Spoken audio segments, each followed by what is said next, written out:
You're looking good there, Shelby. We are live. Thank you, everybody, for joining us. Thank you for your patience. It's all my fault. Not really. It's my family's fault, but I'm going to take the blame. Not really. I just blamed it on them.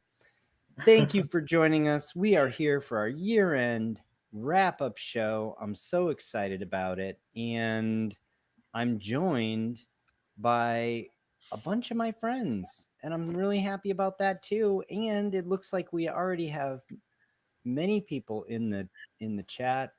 Thank you again for your patience. You are joining us for the 40th episode of the Comic Book Conservation live show, and it's our 2024 year-end wrap-up. And I have all my new friends here, most of whom I met in the last year. The only one I met more than a year ago is Phil, and I only met him about 13 months ago. So here we are, 14 months ago, less than 14 months. We have a great show. What we're going to be doing is we're just going to be hanging out, and we're going to be reviewing some of the highlights of the year for each of us. I am Dr. Paul, as always, coming to you this time live from Florida, actually. But if you're thinking about creeping on my house while I'm away, there are armed people in my house, and my books are all in a vault, so don't even think about it. But I'm coming to you from Florida. And what's up, y'all? Welcome to Liberty Hill Comics. Welcome to our live show. I have my regular co-host, Phil from Phantom Restoration. Say hi to everybody, Phil. Hey everybody, how you doing? Here, as always, with Dr. Paul coming to you live from the border of Brooklyn and Queens in New York City. And yeah, as always, you can find me on Instagram at Phantom Restoration or phantomrestoration.com. Looking good, sounding good. Captain Larry could not join us. He is otherwise engaged. He sends his best wishes, and will rejoin us soon. I have my co-author, Jack of Shelby's Comics, here with us. Say hi to everybody, Jack. Hi, everybody. How are you doing? Merry Christmas. Where can people find you, Jack? You can find me at the nearest catnip dispensary or in my litter box. Awesome. Please stay right there and block Shelby's face for us. We appreciate you. One of our esteemed guests from earlier in the year, Jim Wogert, is joining us for the year-end wrap-up. Say hi to everybody, Jim. Let everybody know where they can find you. Hey, all. Jim, Kyoshu Collectibles. You can find me on Instagram, Kyoshu Collectibles. You can also find me at comicrack.square.com or some stupid Square website like that. There's links in my Instagram. Find me on the Instagram. It'll get you to where you need to go. That's where he's at. Awesome.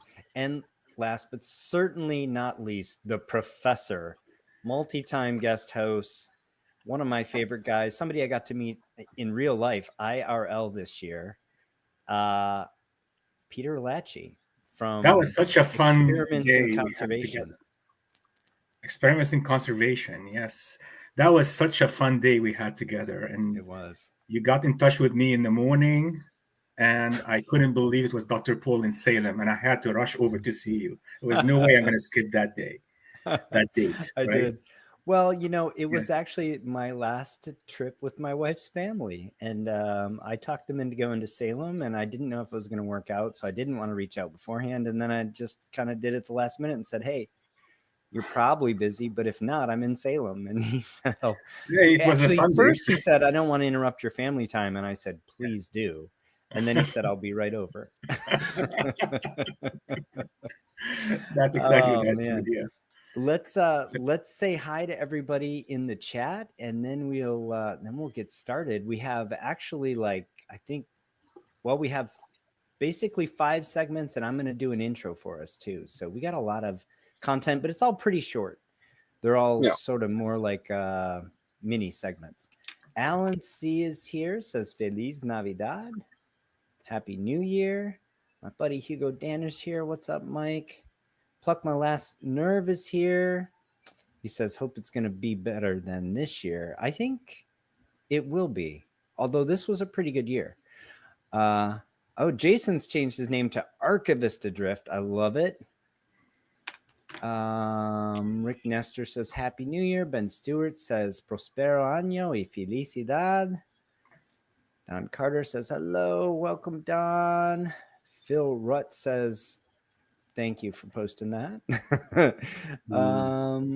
And eggnog. I gotta try some eggnog and rum tonight. Maybe that's on the menu for tonight. Thank you all for joining us. Right. So I was gonna do just a little look back, not of a specific project, but just generally for the year. This has been a big year for me in the hobby. So I took some notes for myself, but one thing is, and I'm going to refer to them, so I apologize, but one thing is that the channel grew like crazy. When we started the year, I want to say I had like 1,200 subscribers. I now have over 6,000. So I just want to say thank you to everybody who's been a part of that. And that includes all of you. I mean, I'm going to say this a lot, but I could not have accomplished this without my co-hosts and the viewers and a whole bunch of other people, not all of whom are with us tonight. So thank you. But it's been a tremendous year of growth for Liberty Hill Comics, exceeded all my expectations. So thank you for the growth of the channel. Another one is the Facebook group. So the Facebook group a year ago, I created it in June of 2023. So it's about 18 months old, but it had fewer than 50 members when we started the year. And now we're closing in on 400. And that Facebook group is really active. Those of you that are in it know, super camaraderie, super supportive, and a lot of content every day. And I'm really proud of that. And one of the themes here is, again, couldn't have done it without you guys. I met nearly all of you this year. I already pointed that out. I met Phil less than 14 months ago. The rest of you I met this year. And why did I meet you this year? In part because of my man, Phil. So he and I were having a conversation about 9 months ago now, I suppose. And I always envisioned doing a show like this one. But I thought, we're not quite ready. I don't quite have enough momentum. I don't quite have enough subscribers. I haven't quite accomplished quite enough to pull it together. And I was talking to Phil, and Phil said, we should do a show. And when he said we should do a show, I said, I've been thinking we should do a show, and I thought I wasn't ready. But you know what? If we join forces and we recruit another person, we're ready now. And there's no time like the present. And let's do a show. And that's when I reached out to Larry and I introduced him to Phil. I said, you guys are going to get along really well. And we started the show. So thanks, Phil, for just, prodding me a little bit. And again, thank you for all the co-hosts and all the guest hosts. And thank you for all the viewers. Couldn't have done it without you.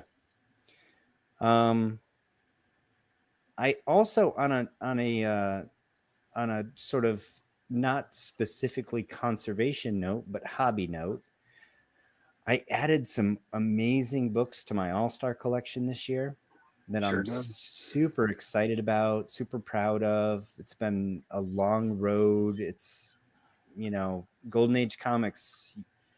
I mean, I suppose if you're a whale, you can just, you can just go out and get them all. But if you're trying to do them and get them, have them be well bought, and you're trying to hunt down high grades, and it's a lot of work. You put a lot of energy into it. When your collection comes together, it feels really good. So I added quite a bit to my all-star collection this year, including 4 pedigree books. I added the number one Carson City pedigree. I added a Rockford pedigree number 4, which is the first actual adventure of the Justice Society. And I added 2 Mile High pedigrees to my collection this year. between those books and a few other high grades that I added, I took over the points leadership for the CGC registry for All-Star Collection. And that's something that I have been working on for a decade. So Congratulations. that felt really good. Again, it's not conservation specific, but it's hobby specific. And I think, we're all comic book guys first, and then we're conservators second. So I won't say I couldn't have done it without all of y'all, because the rest of you had little to do with that, but I couldn't have done that without my wife's support. So I'll say that. Thank you, Chris. I had some conservation projects I'm really proud of. I grew my conservation skills this year. I was really challenged to learn a lot and to double down on a lot of my research and rereading a lot of the literature by something that I'm going to finish with talking about. But as a result of that, I had some really great conservation projects this year. And then I'll move to the thing that I said I'll finish talking about, and that is we wrote a book this year. And Shelby's going to talk about it in more detail. But I want to thank Shelby for, not only prodding me on that, but also being such an amazing collaborator. And that's another thing we couldn't have done without everybody, right? We wouldn't have been in a position to do that if it wasn't for this channel, if it wasn't for this show, if it wasn't for the Facebook group, if it wasn't for all of you. And I just want to thank everybody for the input into that and the encouragement that got us in a place where we could put together a book that we're very proud of. And I think, like I said, I challenged myself in several ways. Like, I did not want to put together a book that wasn't scientifically robust.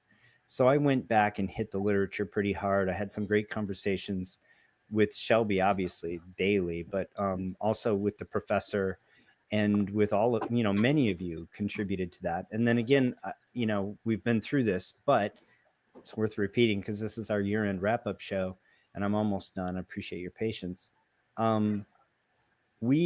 Shelby and I both are just very collaborative, very much bridge builders, very much people that want to include others and be inclusive. And so when we started talking about each chapter, and we said, here's a chapter on tape removal, or a section on tape removal. And, we can write that chapter. We can include examples of our own work. That would be fine, right? But for every chapter in there and every subject in there, my brain always went to, oh man, Phil's really good at that. And I saw some really good projects Phil did.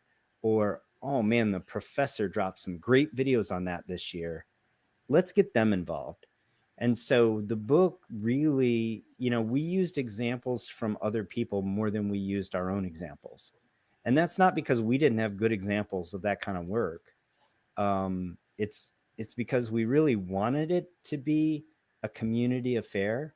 And I really appreciate everybody sharing and just being inclusive and allowing us to use their material for the book. So that's my list from the top. I will have a segment later where we talk about a couple of projects that I worked on, and I'm going to reveal some grades from CGC. If you followed projects, you don't know these yet. There'll be new news to everybody but Phil, who I shared them with. Yeah, so I don't know if anybody else wants to do any sort of top level, or if we should just jump into slide decks. The first one I have up is, let's see, I think it's the professors. Yeah, it's the professors. Professor, why don't you give us a little just from the hip, and then let me know when you're ready, and I'll bring up your slides and we can talk about some specific projects you're especially proud of or happy with from this past year. So one thing we never discussed really was the agar gels, right? And I thought maybe we could spend 5 or 10 minutes today discussing the agar gels and how they can be useful at removing stains and glue stains and regular stains and even fungal stains, right?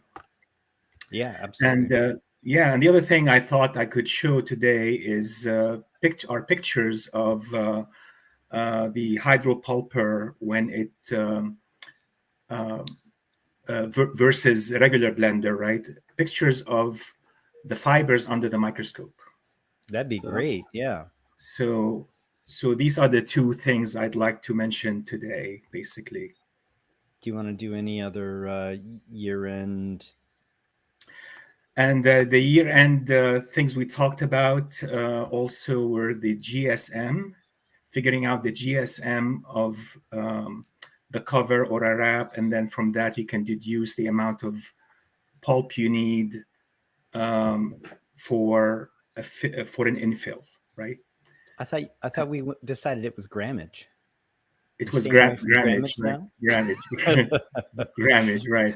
I was trying to make Yeah. grammage a thing, but it didn't catch Yeah. on. and the funny thing about the GSM, the way I came up, I didn't come up with that. Of course, it was It's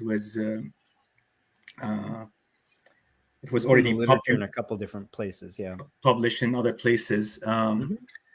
But before I even read about grammage, I had already come up with my own system in calculating the amount of fiber needed, right? So if you trace back my videos to like somewhere around August, right, September, around that time, I do have videos on how to come up with the amount That of was fiber before you needed read for the an literature. infill. Oh, I thought you Before had I already did. read the literature at that No, point, no. because I had already seen that in the literature in a couple Yeah. different places. Okay. That was before, and I was also doing the area of a cover, and I was doing weighing things and all that. So I was doing it on my own. So like you said, Dr. Paul, once, everything I discovered had been discovered 40 years prior to It's me. all So it's everything's you can't rediscovered win. every few years. Yeah. And the other thing we're working on are fungal removal right now. So we're looking into 3 different enzymes, amylase, lipase, and protease. These 3 enzymes, in conjunction with each other, they can be placed in an agar gels and placed on top of the fungi. Wow. And they can remove the staining that way. That's So some my next level stuff right there. next level stuff. So I have 2 research students right now at Salem State University working with me on that. So it's part microbiology, part conservation is what they're doing. So fungal remediation of paper, essentially, and we're going to start working probably as of mid-January till probably around May, right? And then hopefully we'll publish something, and some of it will apply to comic books at the same time.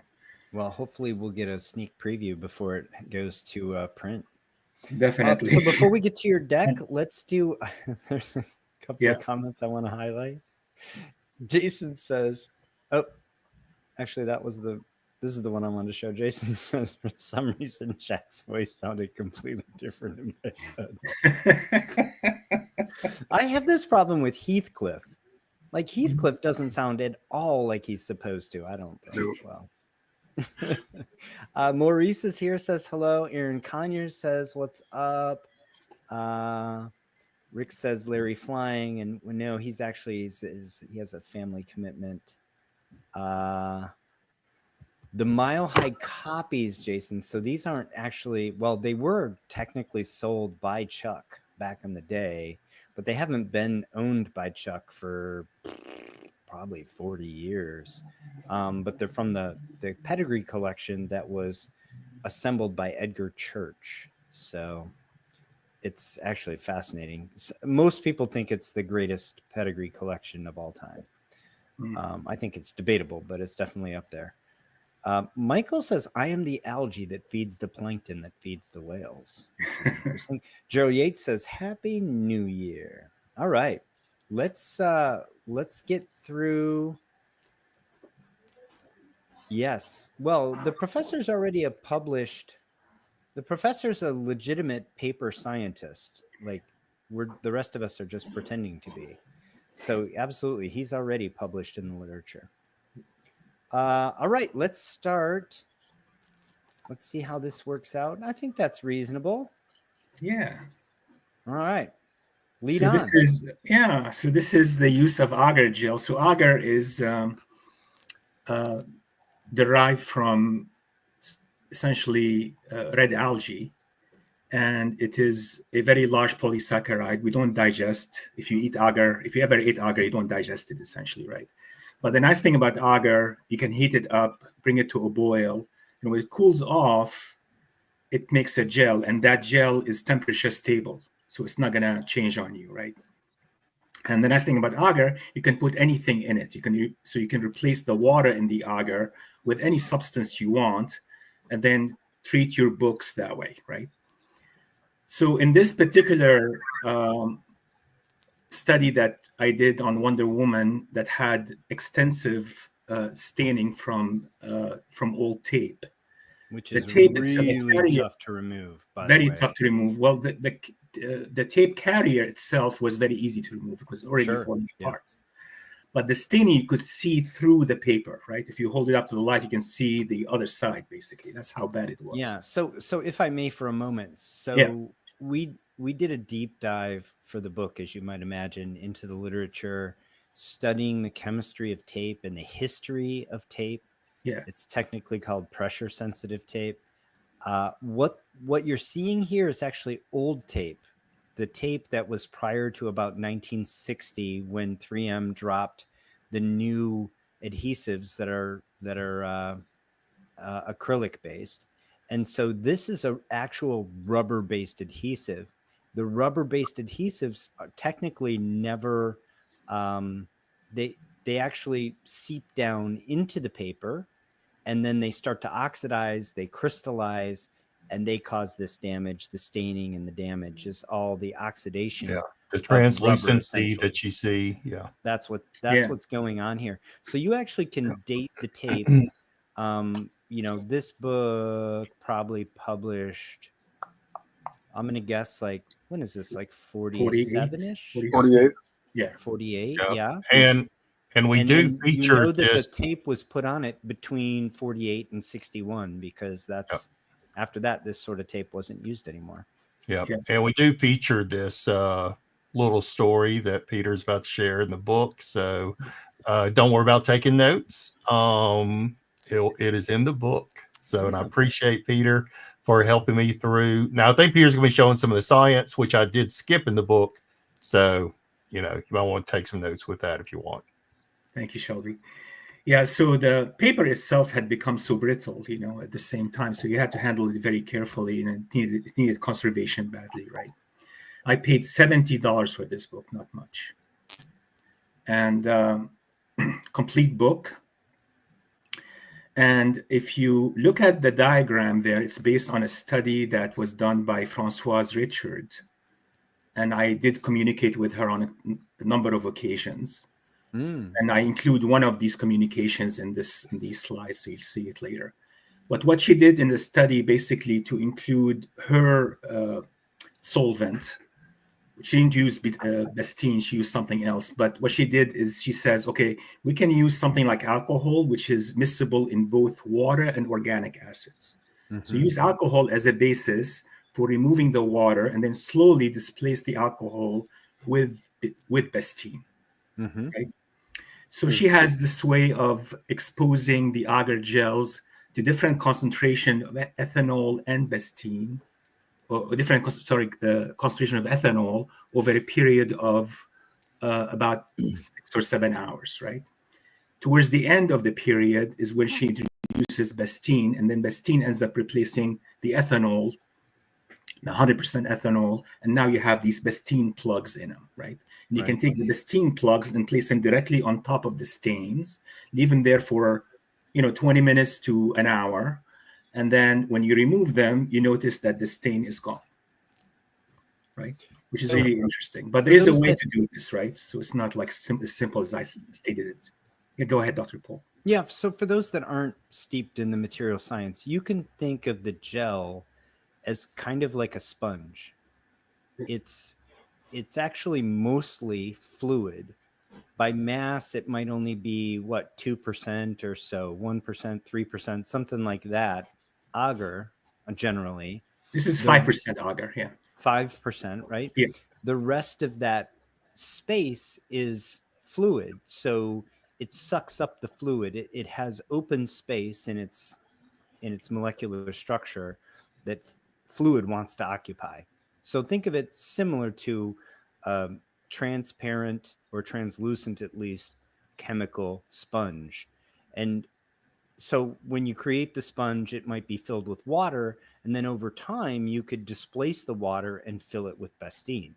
And that's effectively, like, in layman's terms, what's happening here. Now you have a sponge full of Bastine that you can place precisely. Exactly. Yeah. So you can place it directly, but if you look at the next slide, Dr. Poole. I thought that was the transition. Yeah. And if you look at the next slide, you can see the staining there. So that plug can go directly on these stains, right? So if you have if you have the plugs ready, right, the stain plugs ready, you can cut them up to the shape of the stain and place them directly on the top. As simple as that, right? But before you do that, you're doing it on a dry substrate, right? So you don't want to create any tide lines, nor do you want to lose any color from your paper. So what we do here is we brush the area first with a substance called cyclomethicone D5, which is which is a hydrophobic solution essentially, right? It's a fluid silicone, and it's hydrophobic, so it prevents the formation of tide lines from the agar plugs themselves, right? So you place the cyclomethicone on first, and then you put the agar gels on top. So again, for laymen, what that does is essentially saturates the paper with something so that the paper doesn't act to wick as the absorber, right? The paper's already saturated, then you can't have that effect where it's going to pull it out. I don't want to jump the gun, but if you get to it, just stop me. But that layer that you're putting down, is that removed after, or is that kind of so that part of the surface layer of the paper then? Yeah, thank you. So the cyclomethicone D5 actually was used in the study by Françoise Richard, essentially, and she says in her study that when you apply it to paper, it doesn't make any tide lines, and then it evaporates on its own, right? So what you end up with is no tide lines and just the total evaporation of the cyclomethicone afterwards. So there's no trace elements left. So no trace element, according to the study, right? Yeah, cool. So that's why I was excited about this, right? Yeah. When I tried it, actually there were tide lines, and I had to write to her and tell her that I did see tide lines because it's cyclomethicone D5, right? Of course, I got my cyclomethicone D5 from Amazon, so who knows, the quality or the quantity that was used maybe could have been the difference. Maybe it's a quantity, but they say just brush it liberally, like make a right. She says brush it liberally, make a moat. And then once you have it, it'll spread on the paper itself, and then you can place the agar on top of the stain, and then the Bastine itself isn't going to make any tide lines. It'll stick to the area of the application itself, and it'll get rid of that stain actually very nicely. And if you don't do it with a cyclomethicone, you end up losing color. And I'm like, why is Bastine taking off color? So I tried that. So if you go on to the next slide, Dr. Paul, or the next slide, next slide. One more. I did this fast, so I should have had it in better order. Next slide, please. We can go back. Next slide again. Wow. I mean, it's already tremendous difference. Next slide. Here it is. Okay, so on the top left, right? You see how the color leaked, and I didn't use cyclomethicone, right? So if you don't use cyclomethicone, you're going to lose color.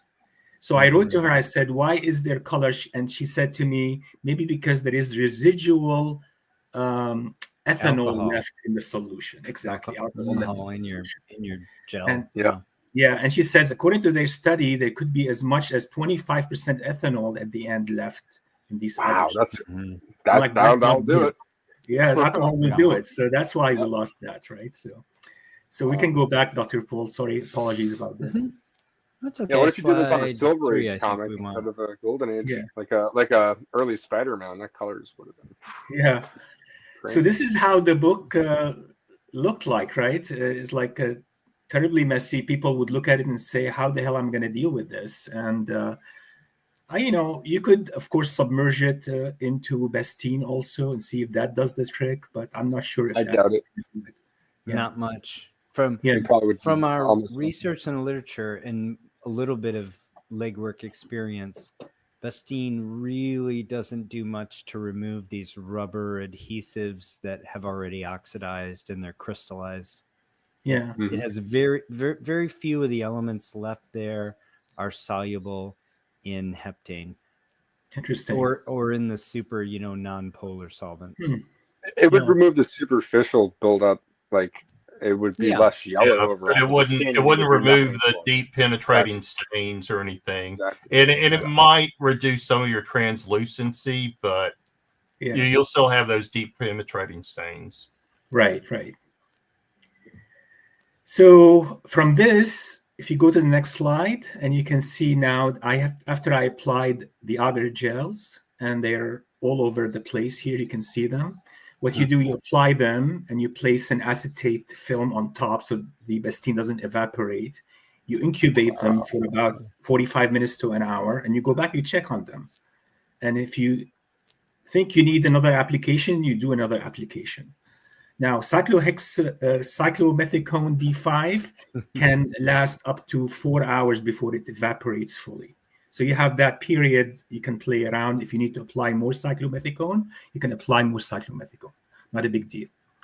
The big deal I found, so you can see here on the right-hand side how these agar gels, when I took them off, all of them have a color to them, and that's the color they sucked up. Heck yeah. I Yeah, love the 'cause fact they you can start actually off- see the transition color. A cloudy, Yeah. they Exactly. start off just like a bluish, cloudy. Yeah, it's Yeah. certainly not this yellow color. Right. And this took, I Jason think, says, could bleaching do anything? I think bleaching will lighten it, but bleaching typically is not actually removing things; it's just lightening them. yeah. Exactly. Jeez. Whereas this here process is actually removing the Removing. contaminants that are left there. Yeah, she has another solution she uses. She uses borax with PVA, right? So she uses borax and PVA, the same process. Basically, she puts them into the agar gels and she applies them, and they also do the same thing, right? I didn't Man, try I'm it. sold on these gels. I remember like 3 or 4 years ago, I had read up on them, and then when I went to try to buy them, they weren't available anywhere. They were sold out from all the distributors everywhere. So maybe they're more available, or I need to be more proactive getting some. Well, Because these the results are professor just incredible. made his own. Yeah, you can make your own. It's called agar, and you just basically, if you have a microwave, you can make it, right? 100 mils of water and 5 mils of 5 grams of the agar. That's I it. had to go to an Asian grocery store to find the agar gel when I was experimenting with it. So you might want to try there, Phil. Cool. That's awesome recommendation. Yeah, Amazon carries it too. It's cheap. It's not expensive at all. Cool. I mean, if you've ever eaten ice creams and jellies and jams and things like that, you've eaten agar before, right? Yep. So it's not a dangerous substance at all. And it's just yeah, it's like a Baltis almost. You're using it here to treat an area. So you can see the before and after, right? And it's a pretty dramatic decrease. It's not a full, right? It's not a full staining removal, but it's dramatic decrease. No, but wow. I mean, I think look pretty at it, dramatic because is an this was understatement. whenever I started reaching out to people about stories to add to the book, this was the first story that I wanted, and I reached out to Peter very early on, and yeah, it's amazing. It's an amazing result. I mean, just look at that. It's I mean, from brown and ugly to, I mean, light. I mean, that's amazing. You couldn't Amazing. tell now, yeah. So thank you, Shelby. So the other thing about this is that once you have to let the cyclomethicone after that dry fully. Once it dries fully, you submerge it then into Bestine for like 1 minute. Then you take it out, and that gets rid of the cyclomethicone tide line. The tide line. Yeah. Yeah. And then you can do the calcium hydroxide water bath. Yeah. Yep. Ben, this isn't tanning. This is staining from rubber adhesive of tape being applied umpteen years ago. Yeah. Right. Old school pressure sensitive tape before about 1961 has Yep. actual rubber adhesive. That rubber is not stable with time.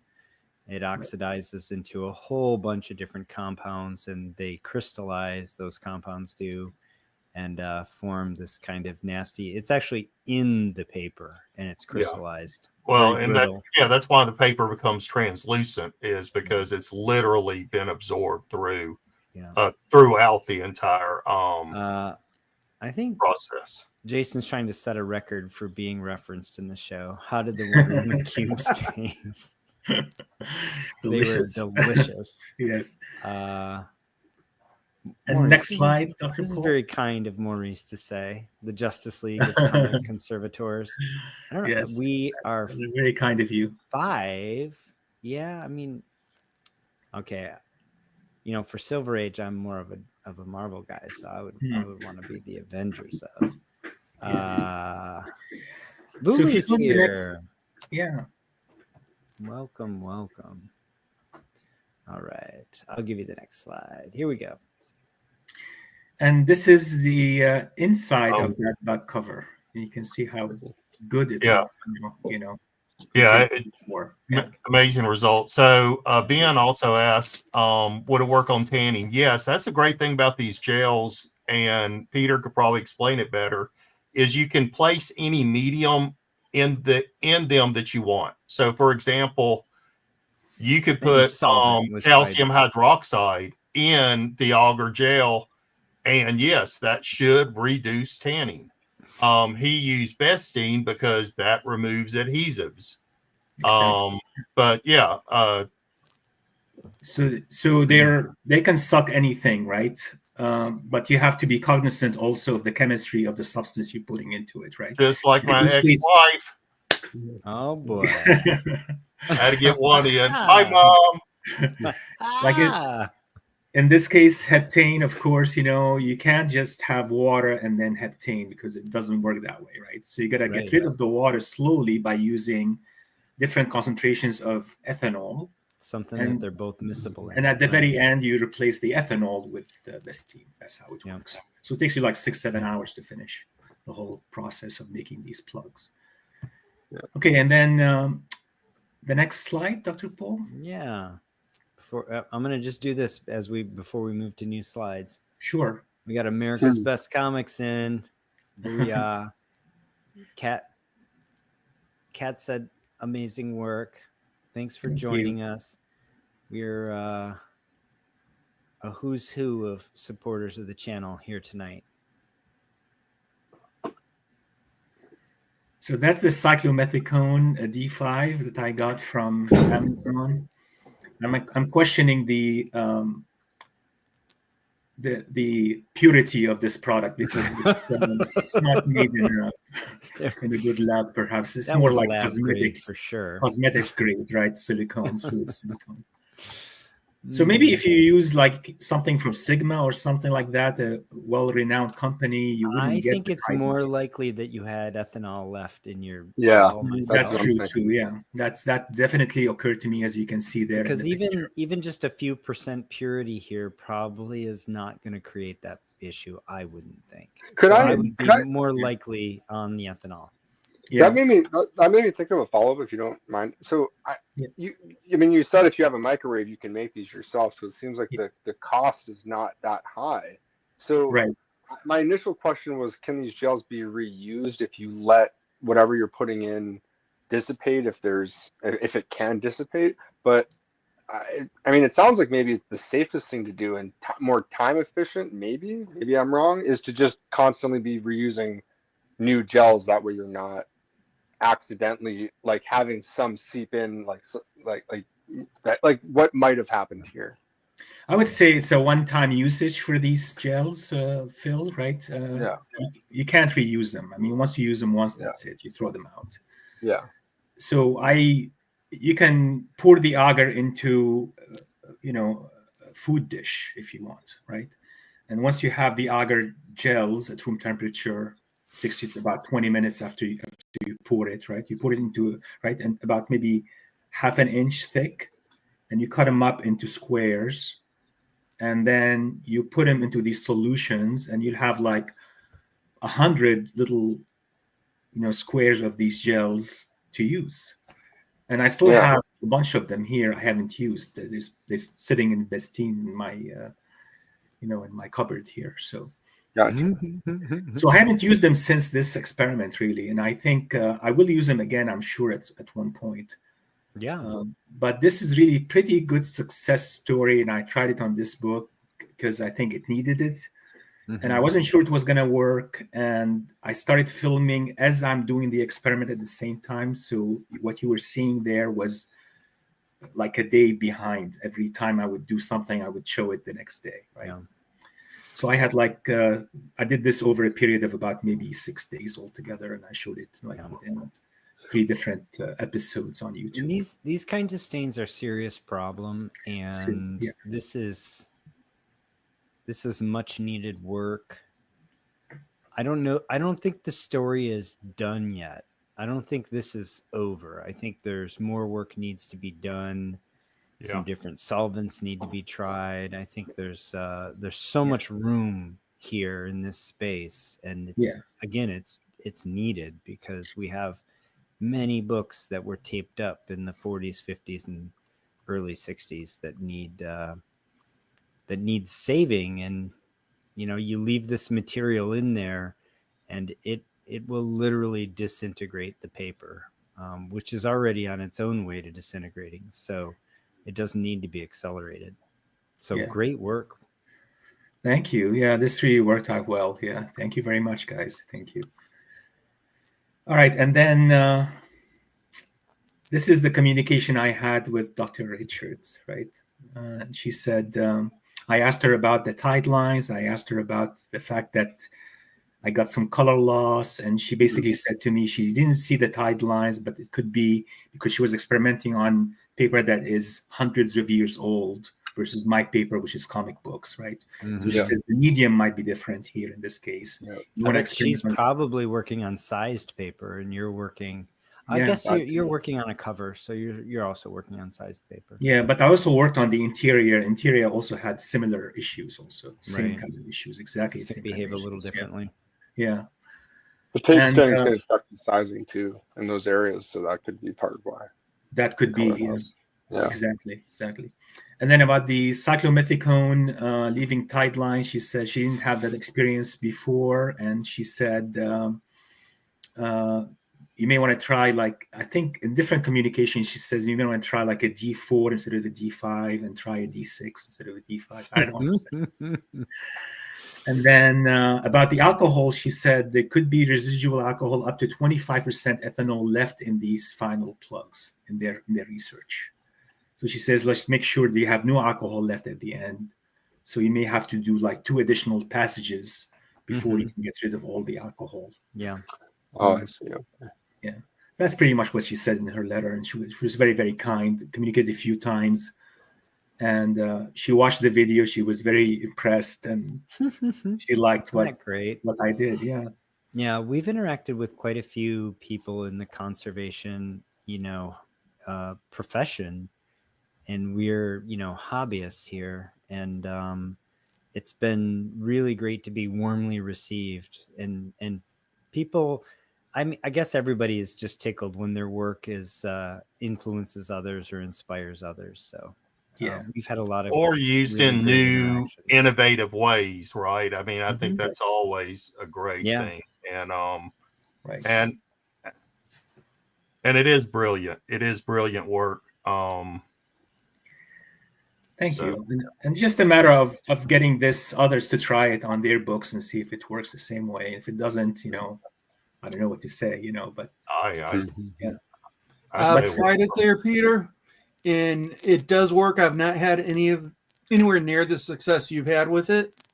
Like I just used the agar and some. I didn't use Comic Clean on it. That doesn't matter what I used on it. I can't remember, but without the D5, it Mhm.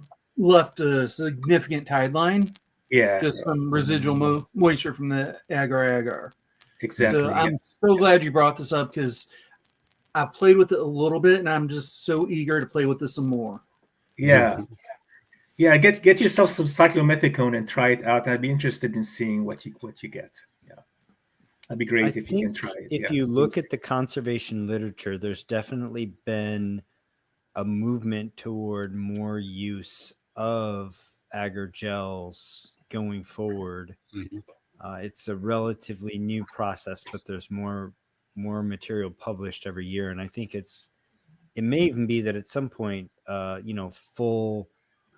full bath is considered barbaric because agar gels are now considered the way to do some of the things we're doing today with a full bath. It wouldn't shock me. So it's definitely a good tool to have in your toolkit. Yeah, if you watch her video, she has or read her paper, she has a link to her video, and she shows you how she does it. She doesn't use any water bath at all. It's totally dry treatment, just the cyclomethicone and the agar gels. That's it. Yeah, that's what I'm saying. There's more and more publications each year of people just doing conservation without a full aqueous bath, doing just with gels. And again, there's some good reasons for doing it. It's definitely more tedious. There's a lot more work and setup making the gels than it is just pouring some fluid in a tray. Right. But for the really important works that you're trying to preserve, it may be the way to go. And again, it may be de rigueur for the future. It may be, again, you may be scoffed at for doing aqueous baths in the future in the same way that, chloramine tea use is scoffed at now. While it was accepted, 20 years ago as a correct way to bleach an important document if you were a conservator. Right. And it's the precision of the application, right? Because, I mean, we're soaking an entire page of something for an area that might be like this, and now having that precision where we could just focus on that one area and not have to endanger all the rest of the paper is such a step forward. So I agree with Paul. Like, we're going to be seen like barbarians in a couple of years, for doing that. Yeah. The other thing I think Shelby brought this once is that sometimes when you add things and they create a tide line, it has to do with the fact that the book itself is dirty, right? The paper is dirty, and you may have that dirt line advancing along with the solution. It's not the solution itself; it's the dirt. Yep, that's a big point. Good point. Yeah. So before we move on to the next topic, we have a couple comments about just the fair market value of conserved books. And believe me, Jason, we're all with you. Rick is with you. Peter. Michael, sorry. Thanks for joining. Evaporation seems to prove out the blue light treatments. Evaporation by light energy, of course, is a way to accelerate some of these processes we're working with. Go ahead, Phil. Well, yeah, one thing that I was thinking about then, if you're going to do the bath in heptane or bestine after everything's done, just before you're going to do that calcium hydroxide wash, you could make the argument that you should just start with the bestine bath too, just to have it remove any superficial dirt, like what you said, that might help advance that tide line. So you're kind of like, maybe it doesn't make sense to do that, but I would think it couldn't hurt. That's a good point. No, I didn't try it that way, but that's a very good point. I mean, you could do it that way. What I found though odd is that, and it took me a while to figure out, is that if you do the calcium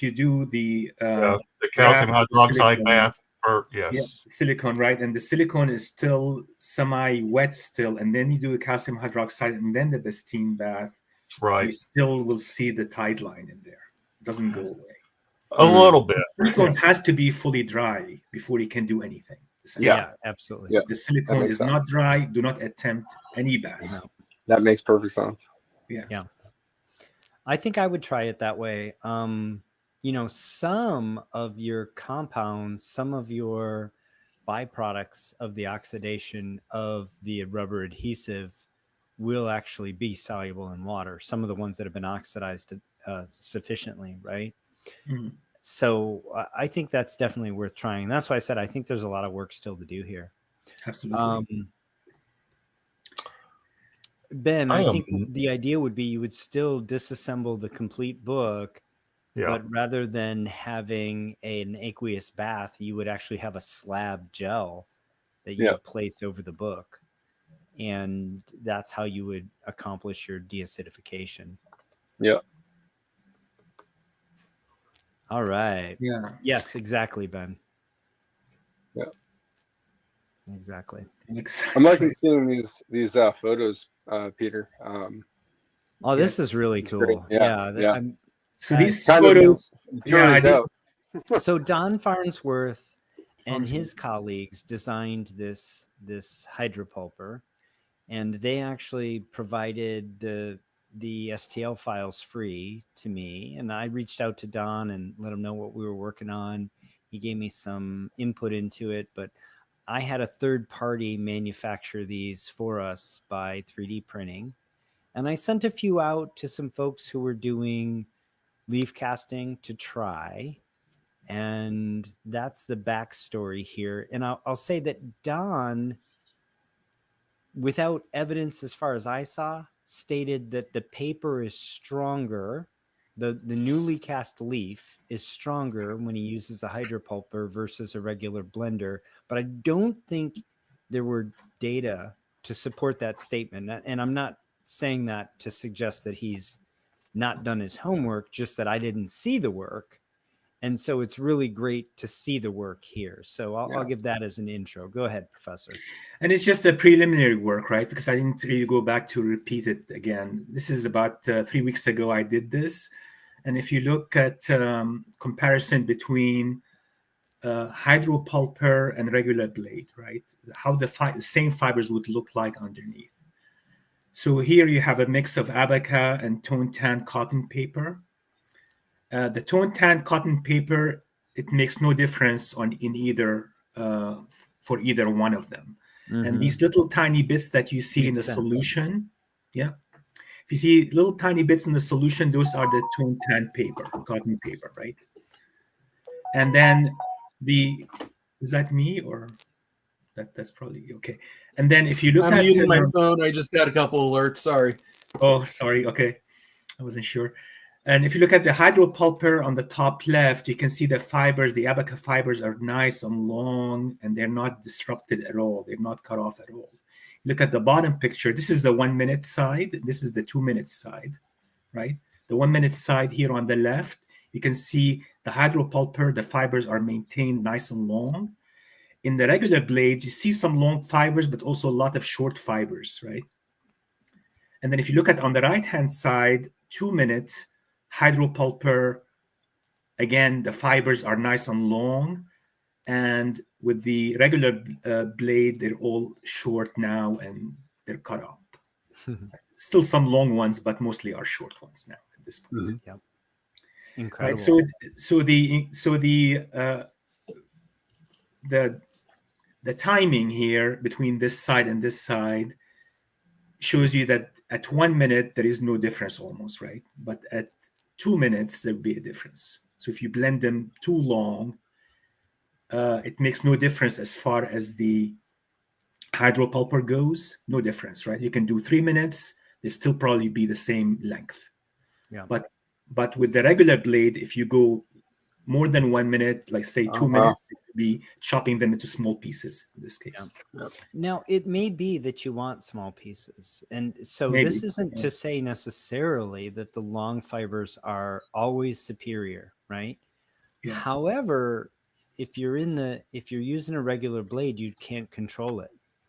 Yeah. Whereas with the hydropulper, it gives you control over this. One of the issues is that very blended up pulp with short fibers, it will have a different contraction rate as it dries and as it gets humidified than the rest of your newsprint. Right. So what can happen is it can look beautiful when you cast it, and then when you dry it, it actually can cockle up the whole page because it's actually contracting under drying much more than the paper around it. So it's definitely a tool that I think is useful to have in the toolbox. Again, don't want to necessarily say this is superior, or if you're not using this, it's garbage, or you don't know what you're doing. Just that this is a tool that gives you more control over the output of your pulp. And, really the preparation of the pulp is the most important thing in the paper. Similar to when somebody paints a car, like the person who paints the car, and you say it's a great paint job on the car. Yeah. It isn't the person painting the car. It's the prep that went in. It's the body work. It's the sanding. It's all that. That's what makes the paint job. The paint, yes, that has to be done correctly, but it's the least important part of the outcome. And here, the most important by far aspect of how your leaf casting is going to go is the preparation of your pulp fibers by a huge margin, right? This is 80 or 90% of your outcome here. So yeah, I mean, the stability of the leaf cast is noticeable immediately when you have the hydropulper. Immediately you see how strong the bonding is, the hydrogen bonding is, right? And rarely you get a failure, right? You don't get a failure unless you don't press it. I haven't had any. A long time. The paper that I've leaf cast with this it's stronger than the surrounding paper. Yeah. It's similar in strength to like a dollar bill. It's actually pretty crazy. Yeah. You can snap the paper like a dollar bill and it won't rip. Yeah, very strong. Yeah. Speaking of strong, I'm looking into now dry strength additives. I thought you were going to say, speaking of strong, you're looking good, Dr. Paul. That would have been a good. You look good. Show me one of these, Dr. Paul. Oh, God. It's embarrassing to stand next to you. It's like, oh my God, he's so fit. This guy. It's incredible. Yeah. But I'm looking into ways of improving the tensile strength of the leaf casting material of the comic wraps themselves, right? And this is basically by adding additional hydroxyl group to the paper itself. And you create more bridging between the cellulose fibers, right? The long fibers. Yeah. So I'm looking into natural starches, into oxidized starches. I'm looking into cationic starches. So we'll see where that leads us at some point. So I'm making some communication now with some researchers and see where that can take me. That is awesome.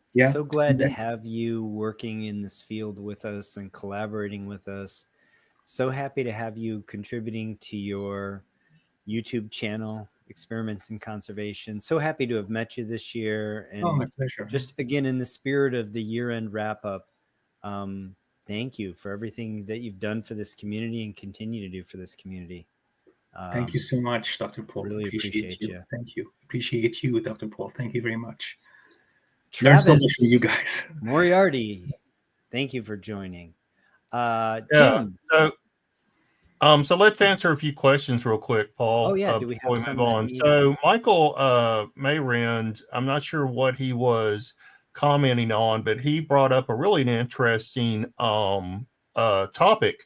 Photomolecular evaporation seems to prove out the blue light treatments, meaning what he's talking about is evaporation by light energy versus heat.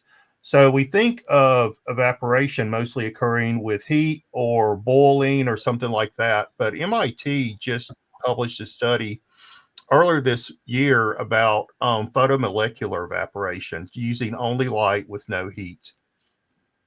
And they found it to be pretty effective. But it is most effective around the 550 nanometer level, which is a green light in the spectrum of green, and at 45 degrees. So while you might be getting some evaporation via blue light, most of the time we're doing a 90 degree because we're placing the bulb or LED right above the paper, and it's at a nanometer range that is less effective than green light because it goes blue, green, and so forth. So I wasn't sure what yeah, in what context he was meaning that. But it was a very interesting study that I did read from MIT. Man, we read a bunch of stuff that you guys don't have to read now because we put it in the book. You're welcome. Yeah. And Ben made a joke, of course, about trying to use aguilar to deacidify a whole comic, just make a whole slab of aguilar, just lay the comic on top of it. That would be funny. But yeah, I think we then kind of move over into the realm of you know, absurdity. Why not just give it a bath? Exactly. At that point, you should just give it a bath. Well, we'll see. We'll look back on this and see. We'll see. We'll look back. Why don't we keep the story moving though, Jim? Let's go. You did not have slides for us specifically, but you were going to come on the show and talk about, similar to what I did at the Open, just look back at the year and reflect upon the accomplishments and take it away. First, thank you so much for having me in the Facebook group. I've been wanting to dive into comic book conservation for quite some time. And 2024 was the year I finally jumped in. I started trying to leaf cast. Some success, some not. Some just major failures. Some really innovative approach, which I love about all of your work, actually. Well, thank you. That's really what I tried. And I encourage everybody else. If something works for me, I'm going to show you how it works for me. That doesn't mean it's going to work for you the same way. I just give the knowledge of what I know, the results I can get in my environment. So if you live elsewhere in the country and even in a different house, you have different humidity levels, everything is dependent on who you are. So I just encourage everybody to take all these and just keep experimenting with it. And yes, I do try to have different techniques and results that I want to share. But 2024, the big one was the diving into the conservation work, the getting the 7th stone up and ready. Like back in 2021, when we were working in the stain removal and whitening book, oil was, for lack of a better word, a bitch. Yeah. Oil was a bitch. I hated oil. Nobody could crack it. When I finally was able to start getting oil to get removed from a comic, I did a happy dance. Like the footage is when I saw that you got oil out of a book, I did a happy dance. I still need to get a couple of those stones from you because that really was very impressive. Yeah, that we'll was talk the work after the that show. Really prompted us to have you. I mean, I was familiar with the other stuff you did, and kudos to figuring out like wet hot pressing and the hop, because I had experimented with it before with no success. But really the 7th stone and knowing the literature and how pro poultice the literature is, I knew immediately this was something important for comic books. So that was really what prompted me to say, we really need to get this cat on the show. And I think, I was familiar with your social footprint, and we may have interacted a little bit peripherally, but that was what really prompted me to reach out to you and say, we need to be talking. I'm so glad you did.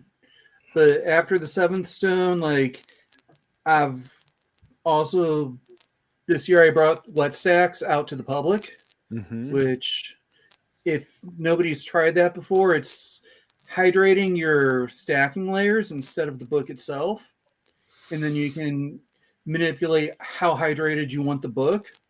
And you can place it further in the book or further closer to the cover and just move your stacking layer around to where the moisture needs to be. That way you're just not faster too, like less prep time because you basically have all your paper pre-humidified. Yep. Very innovative. And sorry, go on, Paul. I just said innovative. Like most of you, the work that I've seen of yours. Yeah. But yeah, I was so happy when I was able to get the wet stacks out there to people. I was really torn about releasing it to the public anyway, because it feels like the ultimate cheat code to me.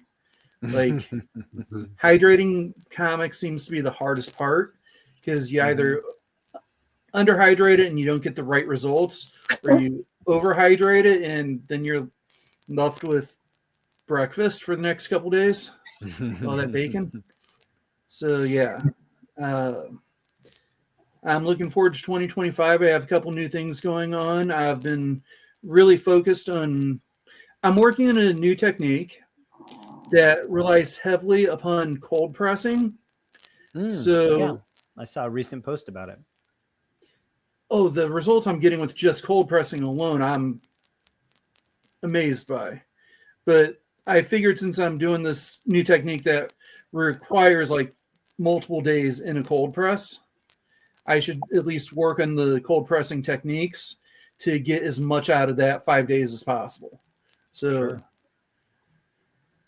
I'm looking forward to bringing that like more to the limelight for people to try to use. Awesome. And Well, and it's great because, I mean, I know Paul and I talked about it years ago before it's called cold pressing. I know him and I talked about in the 80s. I used to stack telephone books on top of my comics, and Paul, I think he said he took books off his shelf or something. But that is a barrier to this hobby, is going out and purchasing a freaking heat press, you know, either monetarily or space. You know, and then having that alternative where you could get reasonably similar results just through cold pressing, which then all you need is some, you know, and I use acrylic boards for mine, and then clamps, you know, along the edges.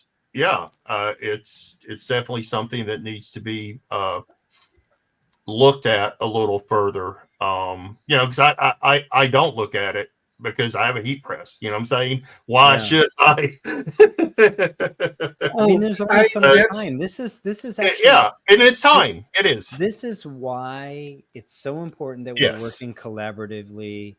Yes. To advance this hobby and this sub hobby of comic book conservation specifically. There is not enough time for me to create content, put together this show, do my conservation, and experiment in a lot of different things. I can experiment in a few things, and I do think I've created a few sort of little techniques to how we apply the literature to our hobby.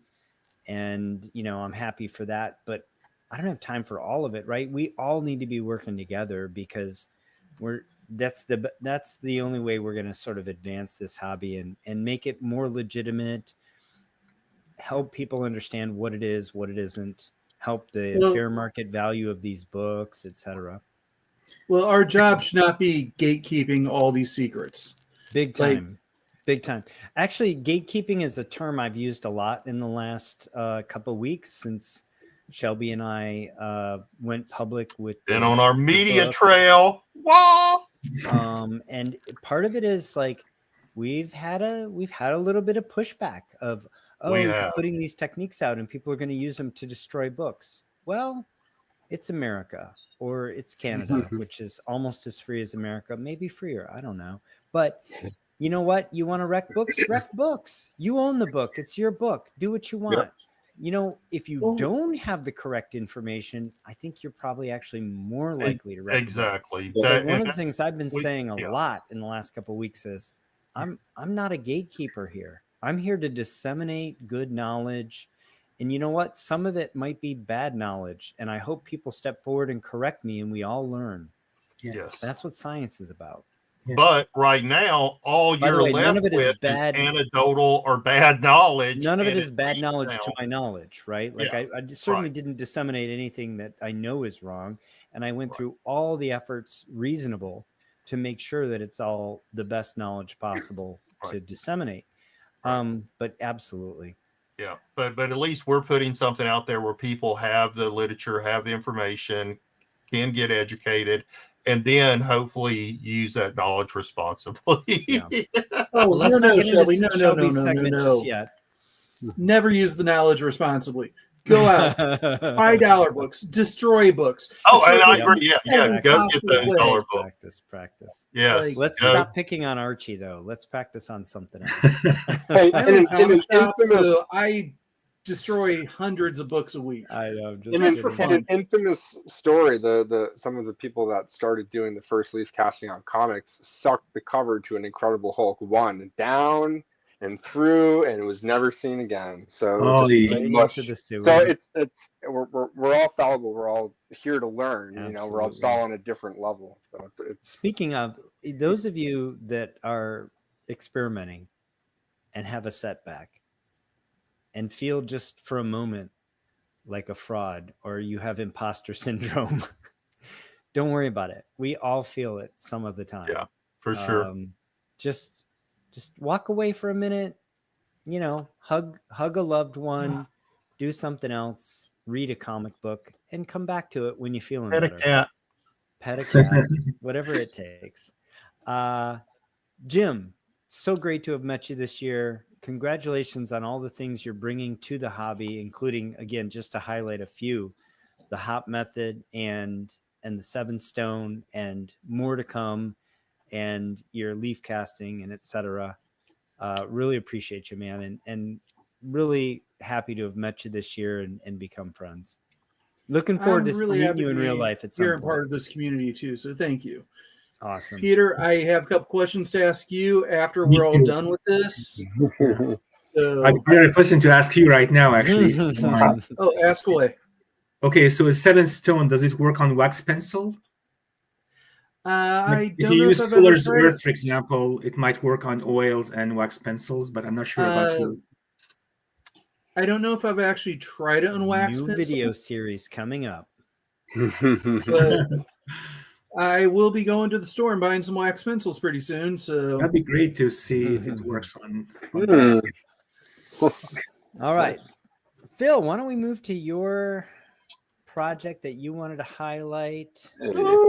I've shown this one before, but I mean, I figured it's a year-end. This was the first it's the year-end wrap-up. real big book, you know, and this was kind of a landmark for me, at least. It's just a tiny book, Phil.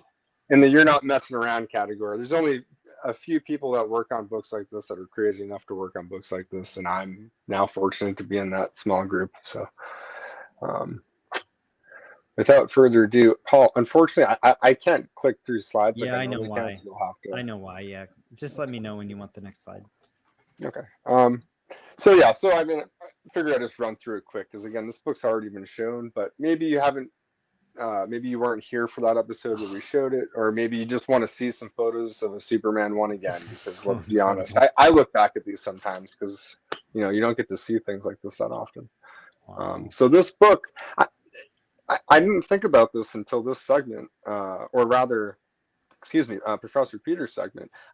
The tape here might be able to be dated better than I could have when I got the book because of how the staining was here. So I guess in your opinion, how old do you think the tape was on this book? Oh yeah, with this kind of staining, this is pre-1961 tape. Now, yeah, for sure. That's when 3M dropped the acrylamide, adhesives on the marketplace. Could somebody have old tape laying around 5 years later? Was there some overlap in terms of, both being available in the marketplace? Sure. Yes. But by 1970, this kind of tape was completely obsolete. So this is definitely pre-70 and most likely pre-1960. Yeah. Yeah, I say we do a DNA analysis and a carbon trace. We're gonna do a DNA analysis of all the books you're working on and find Jack's DNA. You can click to the next one. Here's a so there's really no rhyme or reason to this. Some of it's before and after. Some of it's just to show the book in its glory and its state at the time of the removal of the tape. This is just before. On the left, there's before any of the tape was removed, and so there. In the previous photo, you could see there was tape on the outer spine, but the spine wasn't split, thankfully. And I kind of assumed it was. You see most copies of this book with split and detached covers that are in lower grade just because they were handled so much. So this one was It's also a bit of a thicker cover too. Oh yeah. This age, Yep. it's almost like really like cardboard in some ways. Yeah, but that also doesn't prevent it from being handled so much that it just would split. Because this is a Superman 1, this was one of the ones. This was read to death. Oh yeah. So I had to carefully cut the tape that was attaching. So there was tape on the cover, but there was also tape attaching the cover to the interior on either side. So that had to be like sliced off. I removed the interior from the cover, was able to treat the cover separately, and then carefully remove some of the tape that was in the first wrap. But here you see, number one Superman, the kid that owned this book, or one of the kids that owned this book, just imagine taking pencil to a Superman 1. It's just, it's like, it takes you back to the person that owned this at a time when this wasn't a really highly desirable collectible. It was just part of the popular culture at the time. Yeah. So kind of crazy to see that. There's a reason it's called the Golden Age, and I say this regularly, but when you read an actual Siegel and Schuster Superman story, it's special. It's a cut above a lot of what came later, in my opinion. They're really crafting amazing stories, and I really appreciate the old action and Superman issues when they were still working on their creation. So it's great to see here. So it looks like the book is lightened by virtue probably of the solvent you use for the tape removal. No, just raking light here. Is that okay? Yeah, I think you can make the case that maybe the cover, even despite the raking light, looks a little lighter here. I think it would have been very minor. I mean, I have plenty of before and after photos, and it did take out some. The solvent. It takes out usually some, yeah. Took out a little bit, but it's a spectrum, and a lot of, in my experience, a lot of books pre 1947, the solvent bath, it's almost imperceptible. Sometimes there's outliers, but you see it more on books that are like from 48 and after. You can see it's super obvious. I see. So as Shelby was saying, it's almost like the cover's like cardboard. It isn't, but it's so thick. It retains a lot more. So, Paul, you can click to the next. Sure. Here's just from the front cover. Once the tape was removed and it was put back in place, and I can't stress enough, man, the book had water damage. The story that I like to think happened, in the history of this book, was the book got wet just after it was taped, and that the areas that got wet actually helped keep the color on the paper, because the adhesive didn't stick to the paper in those areas as well. So the water damage actually saved some of the areas where there was color, like the very top edge where there was no water damage. The tape had done its damage to the top layer of paper, but in that bottom area it was fine. Maybe I'm wrong about that. That's what I'd like to think.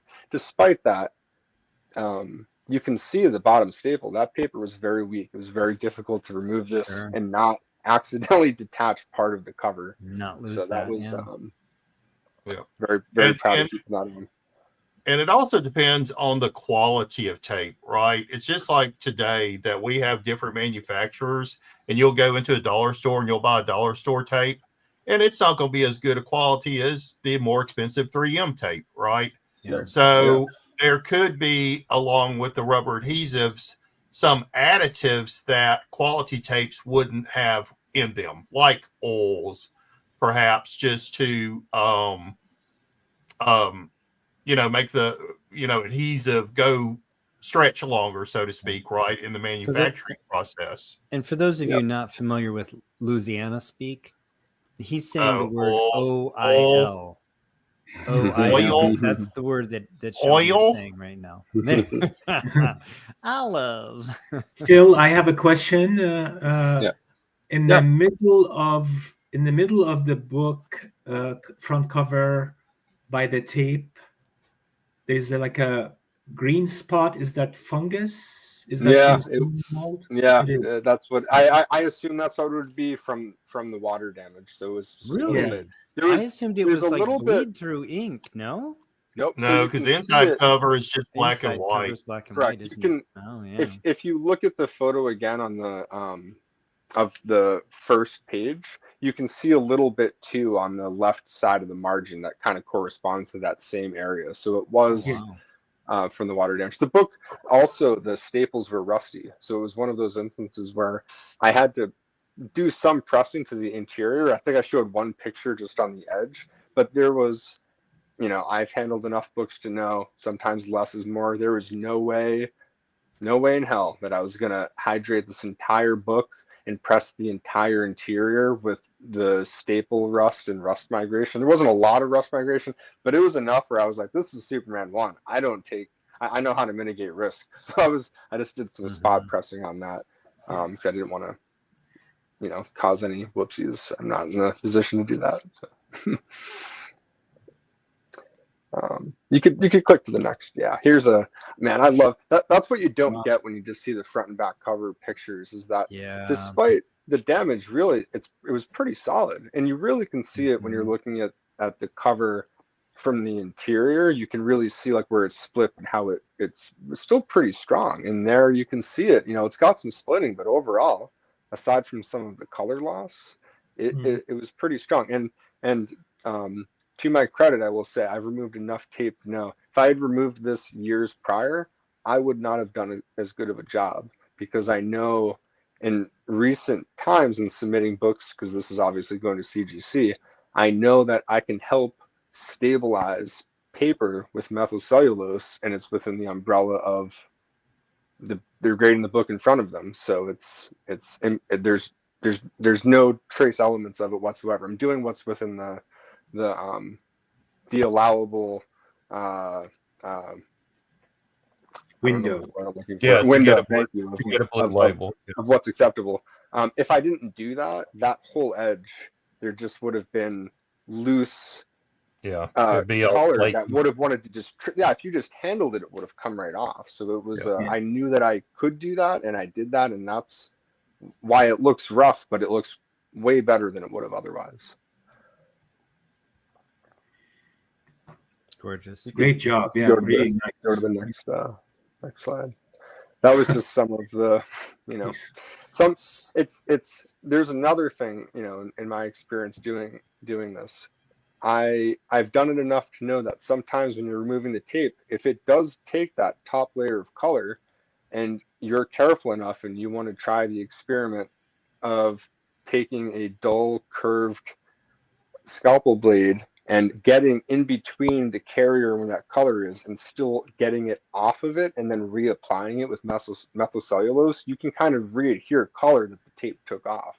It's within, a reasonable realm, but also if you can do that, there was no doing that in this case. There was maybe a couple percentage of the amount of color that did come off that I was able to do that with. The rest was congealed to the carrier. There was not doing that at all. This tape was, as we talked earlier, very ancient. So yeah, very unforgiving. Can go to the next one. Just before we move on, Jason, I think maybe we should just found a company to buy old homes and bust the walls down. See if there's any comics hidden in the comic, right? I think there might be a business model there. Let's talk later. All right, next slide. Look at that. So this is what I was talking about with the spot pressing. Man. So on the right, just for the ease of handling it, I just wanted to take the picture without having to hold the cover, around the interior. But you can see there that there was, superficial creasing there that I was able to press out, at least on the edge there, and all those little things add up and make a difference, especially on a book like this. You try to do as much as you possibly can without going overboard. That's a thick boy. Yeah. 68 pager. Yeah, this is that. It's no Silver Age book where you're like, oh, there's only 8 pages on each side. You're like, no, double that. Yeah, not joking around. So, Classic just for the sake of having to show it, there's that panel. There's that infamous story panel with the car that we all know. It's kind of fun to see that. Awesome. And then there's a nice. There's such a nice. It's completed. The feeling of I'm done with the work. It's in a Mylar. It's ready to go to CGC. Or back to the client. In most cases, when the book like this, going straight to grading. Yeah. So it doesn't look pretty in that case. Looks beautiful. I do that too. I put books in Mylar to go to CGC. They're just going to end up in the garbage, but yeah. I don't know, Sometimes it's just I feel like it matters. A bag and board. In this case, I was like, I can spare the 90 cents or however much. I have a stack of them from books that have come in. It's not sure. Yeah. And then the next and I believe last slide. So this was the look. When my client sent me this book, there was no there's no guarantee of any grade bump. There was really just a guarantee that I would be able to. There was a very high likelihood the tape could be removed successfully without a lot of color loss. I'm more of a perfectionist, and when I first did this, I waited to post it because I hated the end result. I couldn't live with the amount of color loss that came off of this, despite the fact that, in my honest opinion, no one would have been able to do this any better than this. And it only would have got worse over time. So it's one of those, you just kind of have to accept it was going to get worse. It is what it is. But despite that, man, my neighbors probably could have heard me when I checked my submission portal when I saw the grade, because I knew I'd be able to make one of these pretty before and afters. And I mean, geez, a grade bump on a Superman 1, speechless. And it's the most equity I've ever created in the book so far, bar none. Probably worth more than a lot of the other books I even work on. It's kind of a crazy scenario, and it's one of those, in hindsight, I see photos of me just pulling the book out of the cover of the solvent bath, and it's just like, I did it without thinking. I'm like, it's just the job. I know, treat every book like it's this book, and then you'll never have an issue. But part of me, I'm like, I sweat just looking at some of the photos sometimes. I'm like, so. Yeah. Well, and Phil got a special message from AG saying you're too modest. At the minimum, you created 50K, maybe 100K. I'm salivating what you can do with my recent Superman 1 1.0 purchase. Hi, this is Aubrey G, by the way. So apparently a client. I know him. How you doing, Aubrey? Thanks for tuning in. Yeah. Just hey, Mike now also says awesome. Ben says thought you were going to show off your Tech 31. Oh, that's in the future. That'll be, that one's still in process. Jason said, how much tape was in the inner wraps? There was tape on the first wrap that was used to reattach the cover that had to be removed. So I had to remove that from the first wrap without disassembling the book. So that can be a little tricky. I kind of had to do that the best way that I could. But thankfully there wasn't any other tape on the interior because, again, the staples were rusty. That's a can of worms because, traditionally you're going to have to soak each wrap to really successfully remove the tape. So thankfully it was just enough where I was able to get away with doing that without having to do it the traditional way. There was keeping it all universal. Exactly. There was some tape too, not just on the outside of the spine, but also on the inside of the cover that was sealing some tears. And like if you look back at the photo of the front cover, there was a tear on the right center edge of the front cover, and it was very what's the word I'm looking for? It was very unsuspecting. When I went to go remove that, it was just, that was the tape sealing the tear. There was there were several tears going this way, then this way. It was one of those instances that I've talked about before in the show where, when you have to scrape away the solvents, the adhesive sometimes, or even remove the tape, and you have tears, you can't just pull it off one way. You have to really work at it, or you can accidentally detach a piece. And that was one of those moments where, that piece came off not so easily, but it came off successfully. So yeah, that's great. Yeah. Mike says the oldest book he owns is a hardcover edition of Philip Wiley's Gladiator. That was rewritten as a comic, right? There's a comic based on that, inspired by that, as an homage to that. Someone knows. Someone in the chat, let me know. All right. So again, Phil, thank you. Thank you for working with me, inspiring me, giving me a push to start the show. Thank you for being my co-host here and an anchor. And thank you for sharing all of your work with us. And can I just say, I'm just happy to have you around, man. Thank you, Dr. Paul, because something that I've mentioned that I'll just say again, but when we were at the Collector Summit over a year ago now, and I was looking at you, that was one of those moments where I can't forget, because that interview that you did with me before we started doing this, that interview was watched by the person that owned that Superman 1 that we just saw. So without that interview, I wouldn't have got that Superman 1. So thank you, Dr. Paul. It's funny how, I was like, oh, this innocuous interview with this, really nice guy. Like, I don't know what I'll come with, but it was great to do it, And the guy being like, hey, if you were wondering how I saw you, I saw this interview with you on YouTube that, 350 people watched, and I was one of them. So it's like, that's awesome, dude. That is awesome. I'm so happy to hear that, and glad to have put you onto that job, and glad for your client. Speaking of projects, I'm going to go really quickly through 2 projects that some of you may have watched, and then we'll let Shelby sort of close out the show.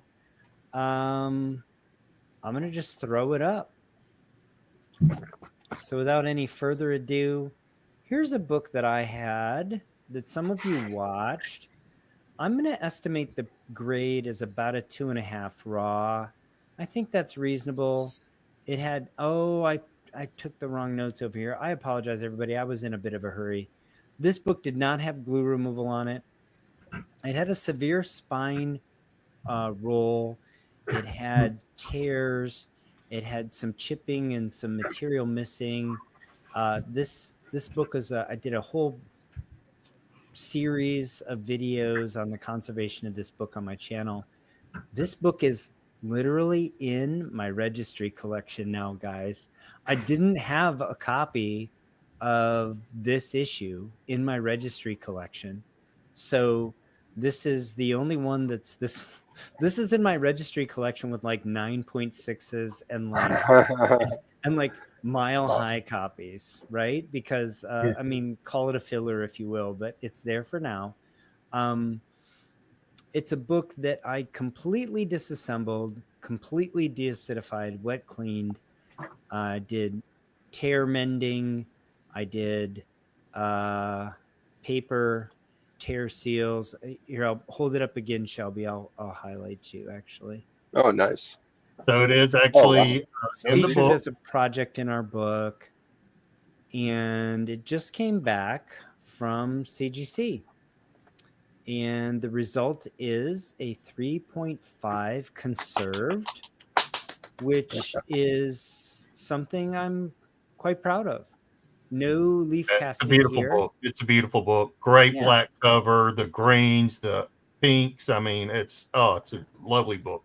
I think, the color, we had no loss of color here, no loss of intensity. In fact, I think the colors are brighter now because some of the tanning has been removed, and it's now a book that you can read and enjoy. Of course, it's entombed in a plastic slab or coffin for those of you that don't like the grading process. But I needed to do that to put it in my CGC registry collection. So, maybe someday I'll get a higher grade copy of this book. And for the moment, I'm really happy to have this example of my work in my collection. But maybe someday in the future, I'll pass this on to somebody else. Maybe I'll get a higher grade copy of that for my CGC registry collection. So again, this book just came back from CGC within the last few weeks, and I'm announcing the grade here. I'll do a more detailed recap of that project and kind of unveiling on the channel later, but I thought it'd be fun to just reveal it here in the year-end show. And I have one more too, and this one's actually, this is a bit of a more significant book, and also there was a lot more work. This is the one I'm probably most proud of. Yeah, for the year. I remember this one. So this is flash number 20. So this would be 1941 or 42. I'm not sure. I put these together kind of quickly because I'm on the road. 41. But, yeah, this came to me as a restored book. So it was about I would guess about a 4.5, but I don't know. Somewhere in that range, maybe a 4. I don't think quite a 5. It had too many issues. I did glue removal on it. So for those of you, this again was another whole series on my channel. I acquired this book quite a while ago, over 10 years, probably 15 years ago. I bought this book. And when I bought it, I wasn't as savvy as I am today. It came to me with the glue, and I really wasn't even aware of the implications of that. I was pretty early in my golden age journey.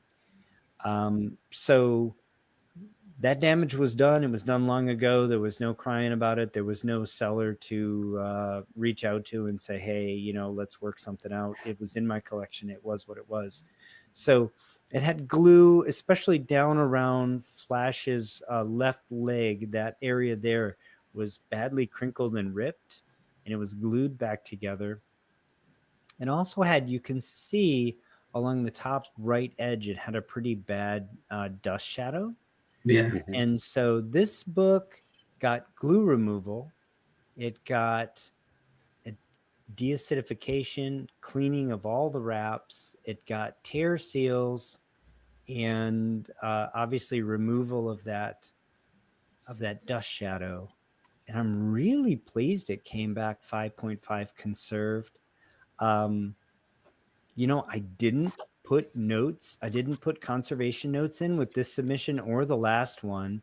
They both went in under the vintage tier sale that they had back in August. So believe it or not, I only paid about $25 to have this book graded. Oh, that's great. It's phenomenal, right? And Incredible. I think, CGC would have been within their rights to bump this up to high value. They chose not to. And so I'm just really happy with this specific project, and thought I would highlight it here. Again, I will do a wrap-up video for that series. So anybody who wants to watch that entire series can watch all the videos together, and I'll do a final sort of review and wrap up, include the grading notes and some of my other more detailed commentary on this book. But I thought I would just show it here. I already did kind of a whole segment in the beginning of all of the things that I was looking back on for 2024, all the great moments and the things that I've accomplished in this hobby, and how I really, most of them couldn't have been accomplished without all of you. So I just thought I would do a really brief couple of projects that, some of you may have watched and wondered about the final results of, and there they are. So, congratulations. Yeah. Thank you. Yeah. I'm really well happy done with both of those. Another one that I got back with that vintage sub was, and shout out to Phil here. It was actually a copy of Detective Comics 130, I believe the number is. And it was held together by glue like you wouldn't believe, and completely removed the glue and came back universal, and actually got 2 full grade bumps and went to Universal. So That's I'm going to awesome. be showing that on the channel soon. But I also got 2 books back from that submission that are highest in census. And yeah, it's actually a great submission for me. So I'll be sharing more of it with you soon now that the book is out and I have some of my life back. And I For think long. that's my segue to Shelby. All right. So first, I'm going to show a few things that I've purchased. So for Christmas, I got this really beautiful Santa Claus Funnies #1. This is a Dale. But what's odd about it is it's a single staple Dale, which you do not see too often. So this was from the 40s. That's probably a my cool Dale book, that I have. dude. Huh? That's a cool book. It's very Love cool. Very nice. Yeah. Yeah, it's very cool. Yeah. And then another Christmas book I got was this All Famous Police Chases with the dude going through the window of the car. So Sweet. this is a beautiful LB Cole cover. Phil could probably help me. This is actually the #1 of this series. It was something else before this. Yeah. But the police are chasing him. The car crashes into the light pole, and then he goes crashing through the window. Explosion. But a really cool LB Cole cover. Yep. So I had to pick that up. All right. And then from that same little thing, I got this really cool Mary Marvel. Single staple book, rusted. So this can be a fun project to work on. Yeah. But yeah, I don't have very many Mary Marvels and just really have to get It's a beautiful cover, yeah. Yeah, it's beautiful. Yeah. Got some good bones. All right, so then on my way home from Louisiana, I did have to stop at a couple comic stores and got this really cool action. Yeah, I have this one.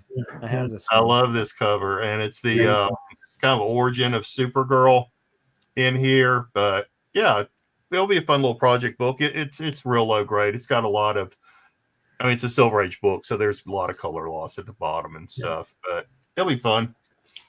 Something that's been on my radar that I've just not ever owned. I had to pick that up. Yeah, awesome. Yeah. Really cool. I met Bob Layton years ago before he died, and he actually told me the history of this cover and stuff. Isn't that John Romita Jr.? No, it's Bob Layton. What number is this Iron Man? 128. 128, yeah, right. Yeah. Gotcha. Yeah. I think the best Iron Man story ever.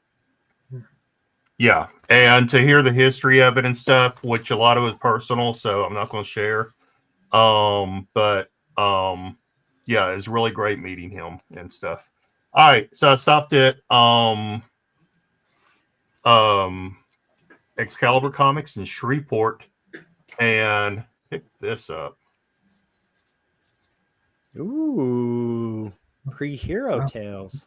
I know, right? So it's got a big chunk out of the spine here, but yeah, really cool for only $100. I mean, shit. Nice. And this is such a high grade book. Oh, nice. Yeah. Great Kirby cover. I mean, just this is one of the last followers of the channel know that I have Tales to Astonish from 27 up. And this was one of the last ones that I acquired. Yeah, I was really surprised when I saw it, especially in this condition. And they always give me a discount, so I didn't really pay this. This something's been on my radar too. Probably last year you could have got it for $20, but congratulations. That's sweet. Anybody watching the show? I love the show. List. I was a little bit disappointed it wasn't this group of Creature Commandos, but it is a great show. Awesome. I'm looking forward to it. And I love my magazines. Yeah, cool. Vampire Tales #1. First solo Morbius story. So Yeah. Very cool. Actually, I just got a copy of this from Hugo Danner. Thanks, Mike. Yeah.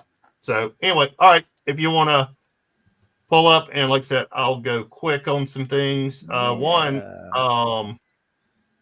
okay, let me. I was talking to Paul, and it's like, well, let me look back and see how many videos I did on conservation this past year, and I put all my books that I conserved this past year in a box, and it was around 49 books I've conserved this year. So yeah, almost like one book a week. But I've done, go ahead to the next slide. I've done yeah, a lot of videos. So this is just the thumbnails from the videos. Some of them y'all might have remembered, you might have checked out. If not, please go check them out. Some of the cool ones is the big multi-part videos with like the picture stories from the Bible. Was definitely a challenging one. It had tipped in pages and stuff. The Captain Midnight was a fun one. The Daredevil, the Dick Tracy Monthly #1. Then some modern stuff, you know, removing a stain on that Amazing Spider-Man 300. And the person that bought it from me was freaking excited. They wrote me a personal note and said, thank you for the deal on this book. I love it. I didn't buy it when I was too young to buy it off the newsstands, and they were just so happy to finally own this book. That's awesome. Yeah, that's impressive. You put out a lot of content this year. Well, there's one more slide. So go to the next slide. Yes, sir. Yeah. So it came out to around 800 minutes or 13 hours of content that I've put out. And this is some more of the books that I've done this year. So in total, this is 24 books that I've done conservation on. The Superboy was fun. The Thing was a pain in the ass. The Wendy just the title on the Thing one, that is the best. Will this book be a trick or a treat? That just really, I love that. It still hasn't been revealed. The Wendy was a pain in the ass and did not come out good. But like I say, I always show the good with the bad. The Sparkle comics, the Rusty comics, which is Harvey Kurtzman art and Stan Lee writing. Oh my God. What the hell, dude? And then some practice books, right? Showing how you go and buy some practice books and, learn the craft. So. Yeah, Shelby, I have a Wendy's #1 that is missing a corner, bottom right, and I'm going to work on it at some point next year. I will sell you mine, and then you can take the corner. You know what I paid for this copy? Actually, I paid like $5 or something. Very little. Very little. Well, and this Wendy, it's an expensive book. I think I paid. Can be, yeah. I got the guy down to $80 because the cover was completely split in half and not attached. Yeah. And it did not take well to the bath, which I probably should have skipped. There was some ink loss on the black. Yeah.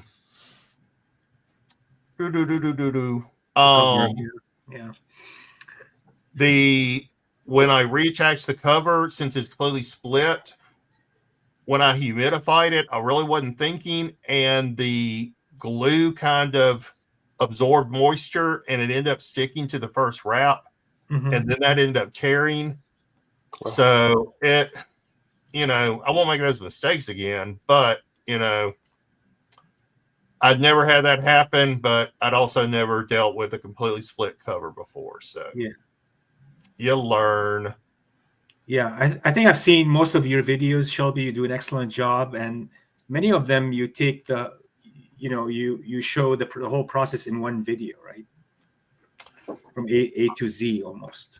I try. I don't see a difference between when I do a bunch of short videos versus a long one. I get about the same number of watches and click throughs. So yeah, it just depends on my mood sometimes. if there's a good stopping point. Jason wants to know about 470 nanometer blue lights versus 450. Do we have anybody on the panel? I would say close enough, Dr. Paul. I think it's close enough. I'm saying close enough. The only thing is slightly less energy there. That's what I was about to say. It's slightly less energy. Wavelength. So you might want to, it'll take a little longer to have an effect. 420 is going to be the highest energy, but you could hurt some books. Sweet spot.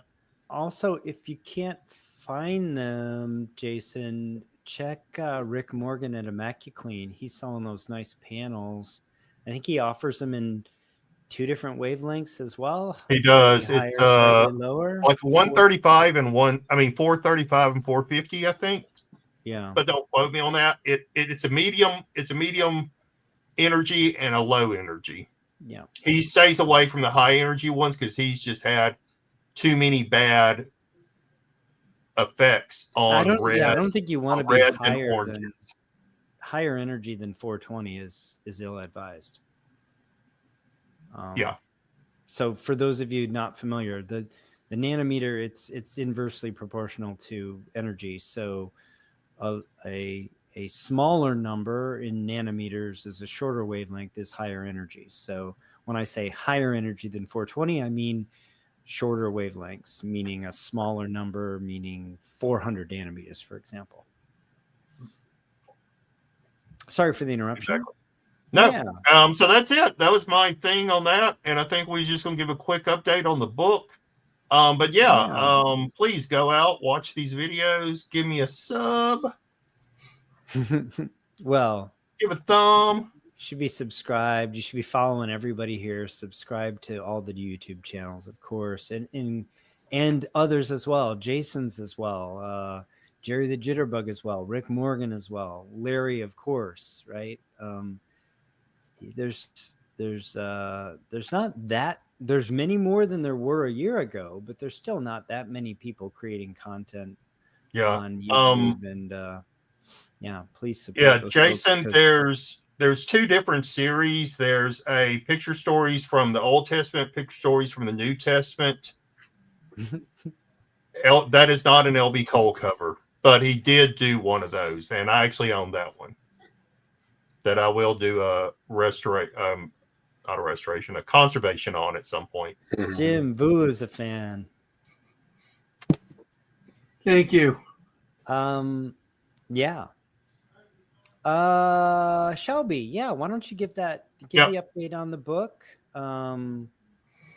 Before you go, I'll just preamble by saying we've been overwhelmed with the support and really, crazy overwhelmed. Really appreciative of everybody who's already supported the book. If you are looking forward to supporting the book, you want to do it in the next 4 weeks, basically. You want to do it prior to the end of January, because after that, the price goes up and you won't be getting the perks and you won't have the options of the signed copies and all of that. So with that as a preamble, I'll let Shelby sort of take us home. Yeah. So I think I only had a couple of slides. Not sure if he was going to pull it up or not. But thank y'all for the support. We got funded within 2 hours of the Kickstarter launch. We are now. I'm sorry, Shelby. Did you send it to me separately? Yeah, I sent it in the first email. Oh, I can. Yeah. Okay, I see it now. It'll take me just a moment. Go ahead, Phil, and I'll try to pull it up. So we got funded within the first 2 hours. Right now, as we stand, we're like, what did we say that 5 was? Not quadrupled, but that's quintuple. Quintuple. We've nearly quintupled the original amount. We have over 70 backers. And Kickstarter yesterday or the day before, I think it was yesterday or Friday. I don't remember, but they selected us as one of their favorite projects. Yeah. So we got a special badge. They put the badge on the on our Kickstarter page. And if you just go to the category comics, we are featured on the front page. So that's a pretty big deal to get picked as one of their favorite projects to promote and such. I'd actually spoken to them about that, the uniqueness of the book and first of its kind. So anyway, yes, thank y'all so much for the support, and it's because of y'all. It is only because of y'all that we have been able to have some of this pre-launch or pre publication success. So I think if you go to the next slide, everything I just said is on that slide. Oh, all the stretch goals are unlocked too. So whatever level you've supported at, you will get all those stretch goals. So it doesn't matter if you supported at the soft cover level of $50 or the deluxe edition, you still get all the stretch goals. So yeah, and I'll probably be putting out some more stretch goals since we've had some success. But yeah, we're really happy. So we're gonna have some cool stickers. Paul hadn't seen them yet, and they'll come in next week. I ordered a first set of stickers. I'm surprised, Paul. That will be given out. Plus, we're going to do like a cool bookmark and things like that, and probably we'll do some kind of print for the book. So stay tuned for that. I'll be sending out emails. Also, you can go to the Facebook page for this book, which is simply Comic Book Conservation Book. And you can follow, and it'll ask you a question. Once you do that, you'll get accepted. And I know we have over 40. I'm not sure if we're at 50 yet people that's already joined. So that'll be the main landing page for information about the book. Information, yeah. Specific to the book. We're not putting any of our other content there or promoting any of our other stuff there. It's just for the But if you have questions about the book or anything, and we have gotten a lot of questions like, will you ship to Canada? Yes, we are shipping to Canada. Apparently we're shipping to New Zealand too. So we're taking care of that. And that's been amazing too. We've had people purchase the book from New Zealand to the United Kingdom to Canada, all over the world. And I'm humbled, to say the least. Absolutely. It's a book that is filled with nuggets for all conservators and those who are learning conservation, right? And it is backed up by science. There is both arts and science in it. The lingo in it is gorgeous. It could be a book for a course, introductory course on conservation. Professor just said that, everyone. I was blown away reading it, right? I was blown away. Well, and that means a lot. Privileged to get, I honestly, guys. The professor's input, the professor had a lot of influence on this book, so I appreciate that.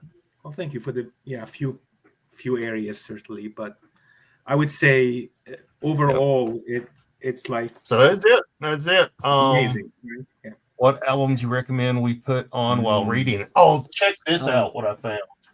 You have two more slides here. Oh, hold on. So this is what I found at one of those comic book stores. It looks like Star Trek blueprints, and that's what it says, Star Trek blueprints, but it's actually an album. It's an album. It is too cool, dude. Is Leonard Nimoy singing on it? I don't know, but check that out. The freaking album, man.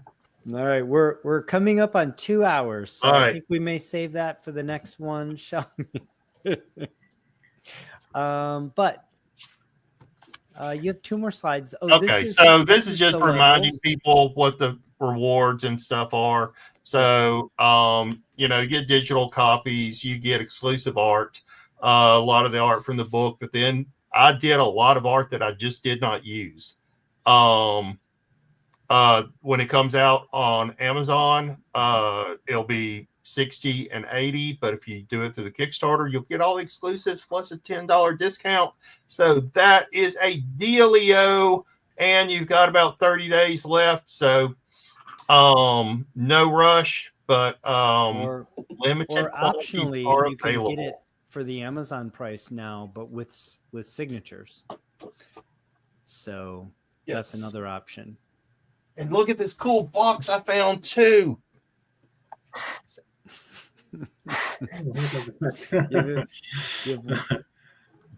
So, like I said, it's all due to y'all, and thank y'all to the community. You know, I'm still floored. I'm still amazed. I hope y'all love it as much as we loved making it. Absolutely. And it's been a great year. It's been a great year. We've all collectively accomplished a lot together. And I'm looking forward to much, much more in 2025. And again, I just full of gratitude and wanted to say thanks to everybody. I'm going to say, Shelby, take us out. And then I'm going to just wrap it up with my own little touch. All right. Hey, thank you all again. Thank y'all for tuning in. Thank you for all the support. We really appreciate it. But most of all, remember, peace, love, and comics. And until next year, take care of one another. Bye now. Happy New Year, everyone.